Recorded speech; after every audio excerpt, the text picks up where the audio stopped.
నీ పరిశుద్ధమైన పాద సన్నిధిలో నీవు నియమించిన విధముగా మేమందరము ఈ రీతిగా కూడుకొని నాథా రక్షక నీ దీన సేవకుడు నీ సన్నిధిలో పిలువబడిన సేవకుడైన పగడాలు ప్రవీణ్ గవర్నమెంట్ ముందు నాయన పెట్టడానికి నీ కృపని దయచేయండి. ప్రేమగల తండ్రి, దయగల స్వామి, నాథ శరీరాన్ని నాశనము చేయవారు ఆత్మని ఆంధ్రప్రదేశ్ యొక్క ప్రజలందరికీ కూడా అర్థమవుతూ ఉన్నది. ఒకటే అందరూ కోరుకుంటూ ఉన్నాం, ఏదైతే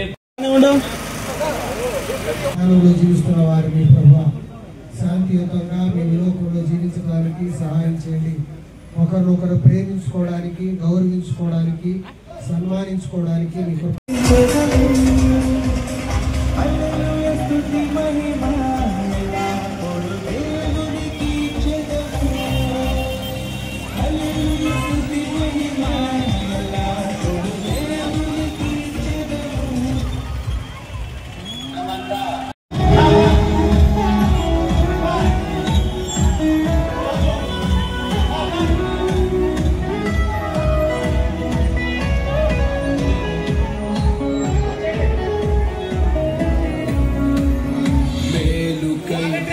సమస్తమును జరిగించుచున్నావు ఏదియు చేయవు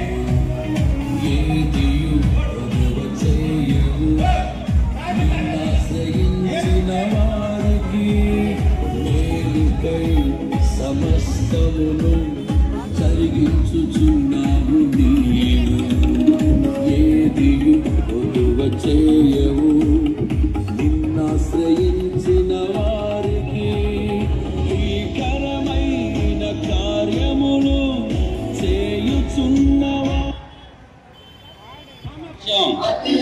మన భారతదేశం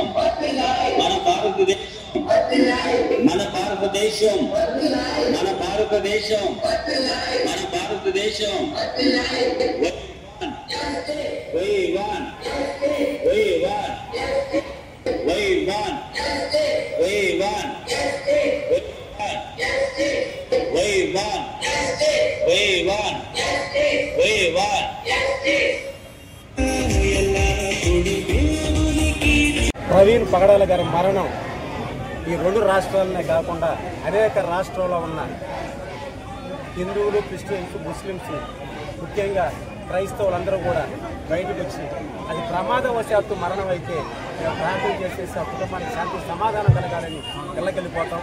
అదేవిధంగా వేరే విధమైన జరిగే వరకు మేము వీధుల్లోకి వచ్చి పోరాటం చేయడం జరిగింది.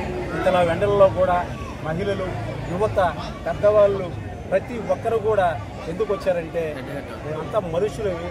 ఒక క్రైస్తవుడికి, ఒక జ్ఞానవంతుడైన పాస్టర్ ఈ విధంగా జరిగితే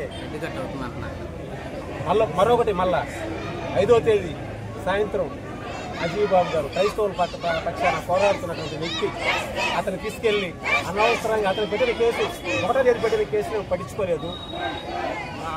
5వ తేదీ అతను తీసుకెళ్లి 6వ తేదీ చెంచలగూడ జైల్లో పెట్టడం జరిగింది. అతనికి గుండు కొట్టించడం కూడా జరిగింది. ఇంత దారుణంగా జరుగుతూ ఉంటే క్రైస్తవ లోకం ఏమైపోవాలని చెప్పి మేమందరూ కూడా బయటకు వచ్చి మాకు న్యాయం జరగాలి. మేము కనీసం మీరు గమనించుంటారు, ఒక చిన్న బొంకు కానీ, ఒక చిన్న అనర్థం కానీ ఏదన్నా క్రైస్తవులు చేశారా? ట్రాఫిక్ కూడా అంతరాయం లేకుండా యేసు ప్రభు చెప్పిన రీతిలోనే మేమంతా మాకు న్యాయం జరగచ్చమని చెప్పి మాకు ప్రభుత్వాల మీద, చట్టాల మీద, న్యాయస్థానాల మీద నమ్మకం ఉంది.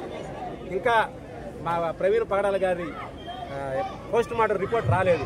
ఆ రిపోర్ట్ కూడా తొందరగా రావాలని చెప్పి అది మళ్ళా చెప్తున్నాం. అది ప్రమాదవశాత్తు అయితే ప్రార్థన చేసిపోతాం, లేకపోతే ఖచ్చితంగా న్యాయ పోరాటం ఈదుల్లోనే ఉంటాము. ఈదుల్లోనే కాలకృత్యాలు ఈదుల్లోనే తీర్చుకొనేసి న్యాయం జరిగే వరకు ఈ పోరాటం అయితే ఆగదు. ఎందుకంటే ఎప్పుడు బయటికి రాని మహిళలు గాని, యువత గాని, క్రైస్తవులు ఈ నెల్లూరు జిల్లాలో చూసుకుంటారు. ఇంత ఎండలో కూడా ఎక్కడ నుంచి ఇంతవరకు ఒక్కరు కూడా వచ్చిన వాళ్ళు మొదటి నుంచి ఇప్పటి వరకు కూడా ఒక్కరు కూడా బయటికి పోకుండా ఉన్నారంటే ఎంత ఆవేదన ఉంటే, ఎంత బాధ ఉంటే, ఎంత ఇబ్బందుల్లో ఉంటే క్రైస్తవులు అనే వాళ్ళు అనేక సంఘాల నుంచి క్రైస్తవ నాయకులు, విశ్వాసులు, లేకుండా దేవునికి మహిమకరంగా శాంతి కార్యక్రమం జరిగింది. ప్రభునామంలో అందరికీ వందనాలు తెలియజేస్తున్నాము. పత్రికా ప్రత్యేకంగా విలేకరులకు కూడా సహకరించిన పోలీసు వారికి